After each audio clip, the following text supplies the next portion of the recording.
Yang jadi masalah saya dapati di zaman sekarang ini, ada sebagian ustadz atau kiai yang memaksakan harus bermadzhab, harus bermadzhab, harus bermadzhab.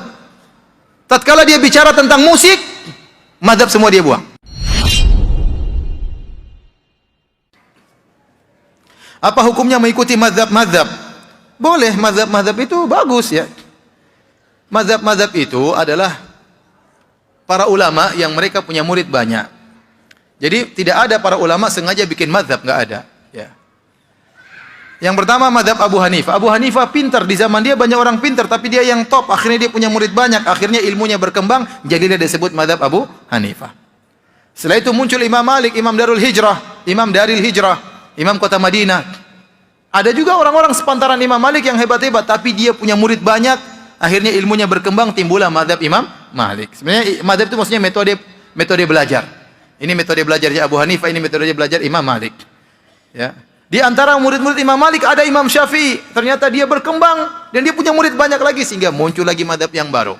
Namanya madzhab Imam Syafi'i. Di antara murid Imam Syafi'i ada namanya Ahmad bin Hambal. Dia juga hebat. Akhirnya muncullah madzhab Hambali. Mereka tidak pernah sengaja untuk memproklamirkan membuat suatu madzhab, tapi itu berjalan dengan sendirinya. Sebenarnya di zaman dulu madzhab lebih dari 4. Ada mazhab Ishaq bin Rohawai, ada mazhab Sufyan Ats-Tsauri, ada mazhab Abu Thawr, ya. Tetapi mazhab-mazhab tersebut hilang. Kenapa? Karena tidak ada murid-muridnya yang meneruskan ilmu mereka. Tetapi secara pendapat masih termaktub dalam buku-buku fikih. Demikian juga termaktub dalam, sering disebutkan oleh Abu Isa At-Tirmidzi. Dan ini pendapat fulan disebutin. Tetapi secara mazhab sudah tidak ada karena tidak ada murid-murid yang meneruskan. Jadi bermadzhab itu boleh. Anda belajar agama melalui metodenya Imam Syafi'i, silakan, tidak apa-apa. Yang dilarang adalah fanatik atau memaksakan harus bermadzhab, itu yang jadi masalah. Ya.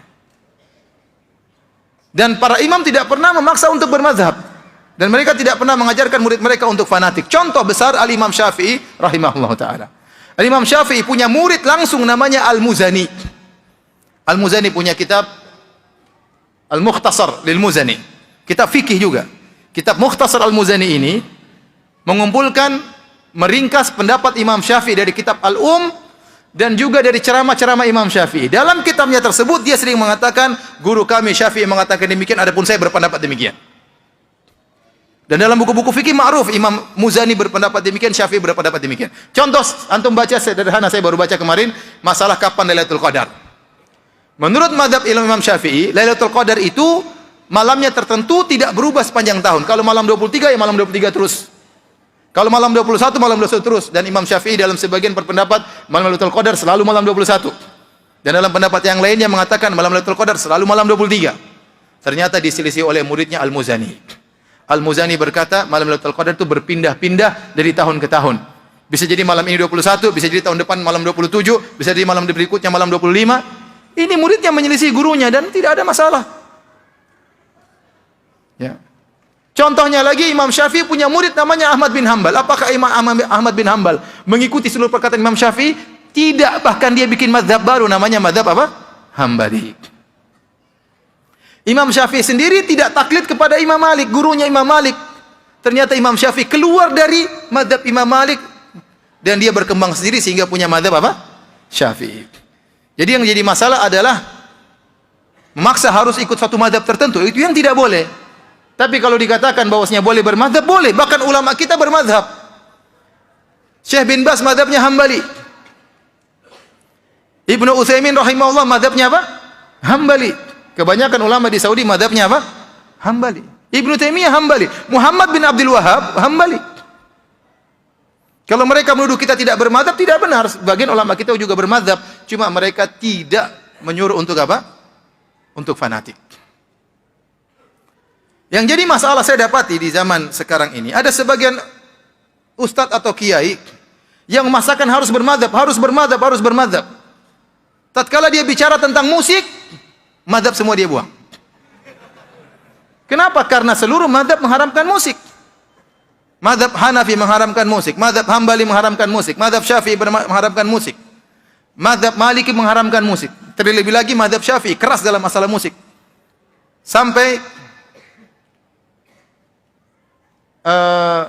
Salah seorang ulama dari mazhab Syafi'iyah, Ibnu Hajar Al-Haytami, dalam kitabnya Az-Zawajir an Iktirafil Kabair, tentang peringatan terhadap dosa-dosa besar, dia memasukkan bermain alat musik termasuk dosa besar. Nah, orang ini tatkala bicara tentang mazhab, begitu masalah musik, dia buang seluruh mazhab.